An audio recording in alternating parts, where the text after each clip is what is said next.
unión es lo que ustedes ven acá.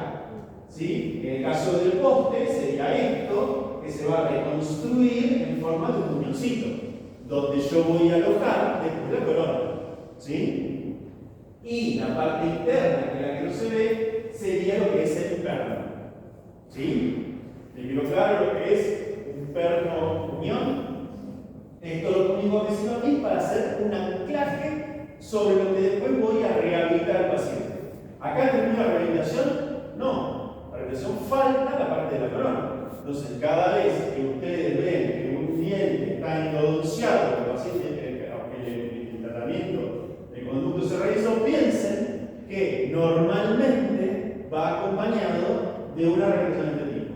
Quizás, muchas veces, si la destrucción coronaria no es tan grande, por ahí se pone un poste y no se hace corona. Se repara con compósito de zona y ahí se terminó. Pero eso va a depender de la destrucción coronaria, la cual tiene ese diente.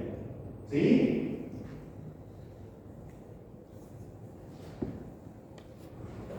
Ahora pasamos a la corona.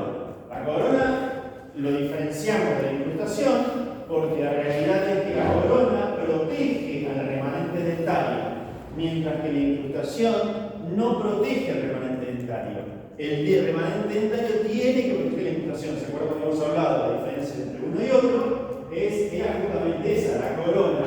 No tengo el remanente dentario que pueda proteger, necesita una corona que la repare y la proteja completamente. Entonces, cuando hablamos de una corona dentaria, hablamos que involucra todas las caras del diente. ¿Sí? Es una prótesis fija que va a ser cementada sobre el muñón. El muñón puede ser entonces un muñón de un perno, de un poste, o puede estar combinado. Puede haber una parte de diente y una parte de perno muñón dentario o metálico. Eso va a depender muchas veces del sustrato que va a tener abajo. O sea, cuando ustedes colocan ese muñón, si es un muñón dentario o un muñón metálico, van a tener en cuenta cómo lo van a rehabilitar. ¿Por qué? Porque si es un muñón metálico, voy a tener una diferencia de color.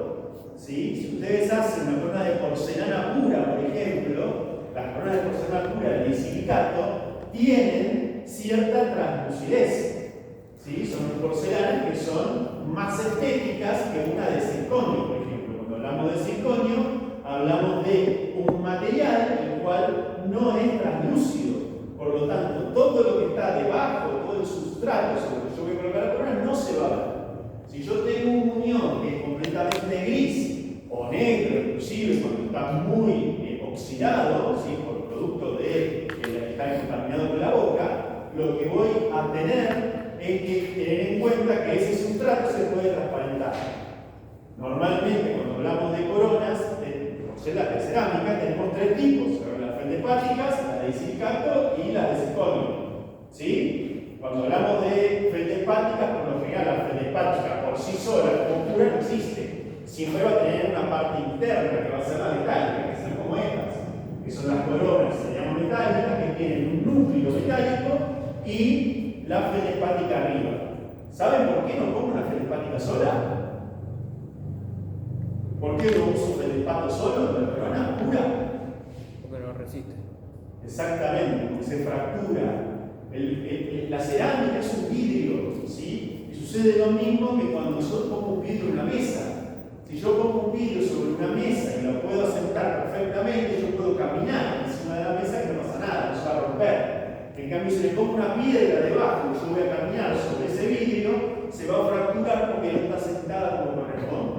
Lo que le da el casquete metálico a nuestra cerámica feldespática es eso justamente, es una superficie sobre la cual se puede apoyar para que no se fracture.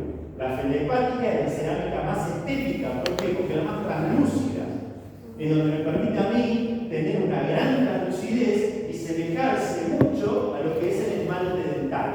Cuando hablamos de esmalte dental, hablamos de una estructura que es como si fuera un vidrio esmerilado. El color del diente no viene del esmalte.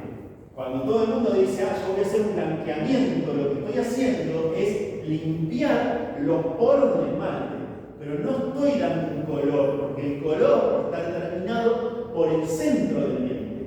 Es toda la refracción refracción que se viene proyectando de la luz cuando incide contra el diente, la refleja y la superficie dental externa va a tener el color en sí. Y eso va a depender de la dentina, va a depender de la profundidad de la cámara curvada, va a depender sí también del esmalte, qué tan translúcido o no es. Pero es una conjunción de cosas. En cambio, usted pone una corona, el color viene de la superficie. Porque la corona lo que hace justamente es evitar que esa translucidez salga del centro del diente. Cuando yo coloco una corona metálica, a ese metal le pongo opaca. ¿Para qué lo opaque? Para que justamente no se note el metal que está debajo. Y juego con la translucidez mínima que puede tener el espesor de la cerámica. En cambio, si tengo una corona de cerámica pura, yo juego con ese mayor espesor y permite cierta translucidez. En el caso del circonio, como el circonio es un metal, se comporta como tal, por lo tanto, esa translucidez está bastante opacada por la cerámica en sí. Entonces, si yo voy a tener una corona, lo primero que me tengo que fijar y tener en cuenta cuál es el sustrato. Y ustedes, ¿cómo pueden saber qué sustrato tienen si lo que están viendo es una impresión? Si yo tengo un escaneo, puedo darme una idea, porque me va a mandar una imagen en PLI donde voy a tener esa imagen de lo que estoy viendo. Yo puedo decir, este sustrato es un carno metálico, voy a tener este problema, este problema. Si ustedes tienen una impresión analógica y hacen un yeso, ¿cómo saben si ese perno es un poste, ese muñón es un poste o es metálico?